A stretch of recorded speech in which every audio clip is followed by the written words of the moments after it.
Wow, so you made it to part 3, or you just clicked on this video randomly. Hello, this is part 3 of a series of 4 parts, and yeah, we're 3/4 there. So color grading, VFX, and cinematography. Cinematography really encapsulating both of those, but we kind of have to, separate them, because otherwise if we just say cinematography, then we kind of just generalize things, which we kind of don't want to do for this. Now starting off, you look at the two movies, obviously one is in 185:1 and one is in 13:1. Talking about aspect ratio, if you don't know what I'm talking about. Now what happened, if you don't know, Zack Snyder originally shot the movie in a 1:3:1 taller aspect ratio because on Batman vs Superman he shot it in 1:4:3 IMAX aspect ratio, which gave the heroes a taller look. He liked it so much that he just decided, why don't I shoot the whole movie in a tall aspect ratio like that? But he couldn't do it on an IMAX film camera because that would be too expensive and too heavy and too much to deal with. Avengers did it, but it was in 1:9:1, and it wasn't 1:4:3 and that tall, and it was all digital, and he'd never shot digital before. So he said, okay, let me compromise and shoot it full app on a 1:3:1 35mm film camera. Now when they were talking about releasing it, there was issues of, theaters having to crop it down, so then they just had to compromise it to 185:1, which was not originally what he wanted to frame it at, but he had to do it anyway, because the studio said, just do it. The studio said, no 16:6:1, which Snyder was like, okay, I can do 16:6:1, but they were like, hell no. Even though it could have happened, they were like, well, we don't know if we can crop it correctly, so whatever, fuck it. They did 185, which was a little bit off if you actually look at it going back, because it was clearly not meant to be 185. It could work as 166, but 185 was a little bit too close, in my opinion. At least I can really see it. So now that it's years later, he can just release it on HBO Max however he wants, in any format, streaming. Everyone can watch it in 1:3:1. Great. Some people don't like it. I like it, and a lot of people that actually understand it came to appreciate it, or at least tolerate it, because of what he was going for. Now 185:1 is still a great aspect ratio, but it was clearly meant for a taller aspect ratio in a lot of the scenes, and Whedon's reshoots were just shot like a TV show, so that aspect ratio being cropped or extended to 178:1, which is 16:9 on Blu-ray, made it look even more like a TV show, because 16:9 is just straight TV, and he lit everything, color graded everything like a TV show and shot it that way. And not to dog TV shows, there's a ton of beautifully shot TV shows. I just mean the TV shows that aren't really going for visual and kind of just, let's just put something out, and we don't really care what it looks like necessarily, we just need something interesting enough to put on TV, and it's just, we don't have much time, so let's just shoot it, we don't have much time to go into the visuals. This is just a fun little show to do, and it's not like a great piece of art, it's just a show. Now that we got that out of the way, let's go a little bit more into detail with some of the scenes and how these two different cinematography and visual styles changed this movie, and how which one is better. Well, we already know which one's better, but how even we could take some of Whedon's footage, recolor grade it, and do stuff like that and kind of fix it. Not fix it, but improve it, kind of how we did with the score one. So yeah, let's take a look.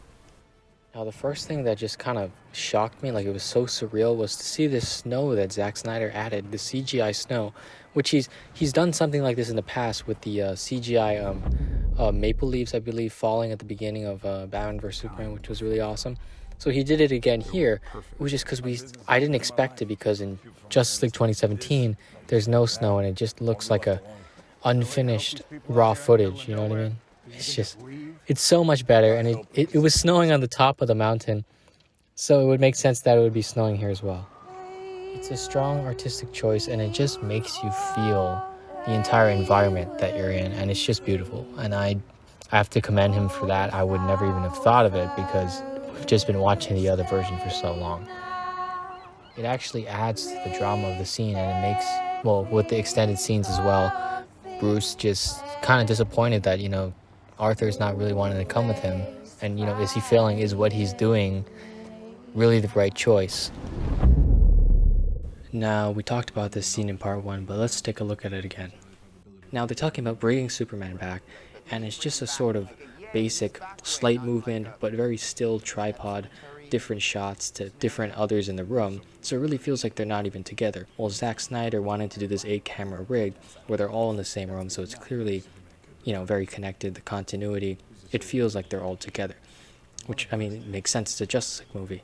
It kind of defeats the purpose if they're just all shot separately because you couldn't schedule them together. It's not great. The rotating rig just gives so much more interest with the color grade, the lighting. It makes you feel like you're there. And both color grades fit this more lighter tone and this more serious tone, which makes sense. This movie should have a lot of serious things. They're talking about bringing Superman back, and it just looks like a muddy, I don't know. It's kind of beyond saving, but we can kind of recolor it, and it would actually look kind of decent, add some contrast, and it would actually look a little bit better in my opinion, at least. Of course, it wasn't even shot that way, lit that way, and it's not official, and I don't have the greatest technology. I mean, I do have DaVinci Resolve, but I'm too lazy to go in just for this purpose. And simply darkening things like this, adding a little bit of contrast, just helps make the backgrounds look a little bit less fake. It's just a fact. Now this is a scene that's pretty much almost entirely derived from Snyder's footage, but completely re-edited, rescored and recolored. So it just looks completely brighter, like almost like it's a completely different shot, but it's the same shot. So, if you look back to back, they're the same shots, just reformatted and actually colored the way that they were actually supposed to. And the darker color grading makes it actually look much more beautiful in my opinion. It just gives that, moody, dark feel, and it's just so DC compared to this more, lighter, bright, kind of looks like a TV show even though it's the same shot. It's just because of the color grading. Like, we take the same footage right here, not even the Snyder Cut one, and just change it back to a similar color, and it looks much better. Now, throughout the movie, there's a ton of VFX shots, and just shots in general that are heavy on VFX that actually are the same shot, but shortened or, reanimated just to fit that runtime, or in this case, maybe the aspect ratio, I'm not even sure. Recontextualize, changing the vehicles in the background just to keep that consistency. And sometimes, they were like, oh, we don't have enough time, or, Whedon or the studio were like, oh, I don't care, no one's gonna notice, we'll just leave these cops disappearing and reappearing, but you know what, no one's gonna notice. But, a lot of the times they did, change things just to fit the new narrative, or just to cut it down. There are tons more examples, but there's no fucking way I'm gonna do that. This would be a 4 fucking hour epic right here if I had to go into detail to all these different things, because there is so much I probably haven't even picked up that were just changed, Most obviously being, the final battle. I do not know what Whedon was thinking here. Listen, you can't do red on red and red and orange, the explosions being orange, fire flames, the bullets being orange, and the lasers being orange. Listen, at least change the lasers to blue or purple lasers or something, because the contrast is what makes something look nice. You know what I mean? The different colors, not just one color. Superman has a tealish suit for some reason, but it's technically blue. Flash has blue lining, but that's about it. People's skin tones are closer in that family of reds, oranges. I mean, not orange, but right? So when you're at night, you're not blending in with a cool hue. So it ended up just looking like a muddy piece of shit. And thank God it was restored. Now, aside from some of the visuals being more polished in Zack Snyder's Justice League, it's just that color grading that brought out the imperfections in the VFX that clearly were not intended to be used, just like the costumes were not intended for this bright, flat lighting. So when you take some of these scenes, you can just turn down the color, add the contrast back, like I said, and it actually, it just makes these sets and everything look better, to me at least. I don't know if you agree with me, but it just makes these things look a little bit more photorealistic and a lot more cinematic. Now I did this, let's end with the thirsty scene. I know that joke kind of ruins it, but you know how I did the score last time where I just put the score over? I kind of wanted to not do the color grading because that would take away from the idea of the score. You wouldn't just see how score did so much. But when we add the color, or in this case decrease it, because everyone looks like an orange and it just looks bizarre, we can actually bring some of the mood of the scene to actually be a little bit more emotional and a lot more touching.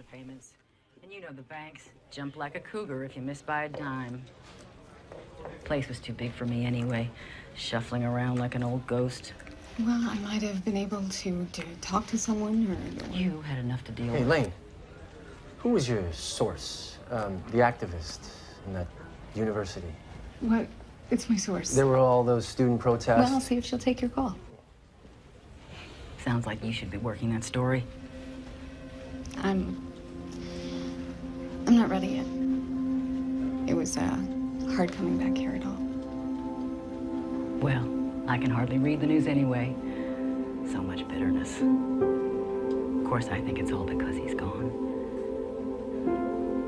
But I suppose a mother does.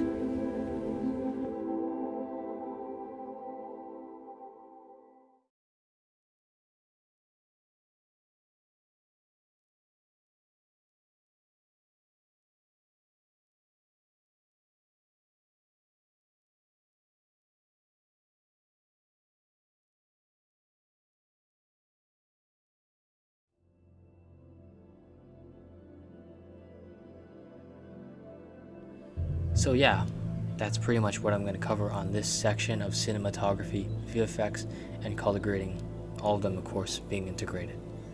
Hope you enjoyed this video. If you thought it sucked, I'm sorry.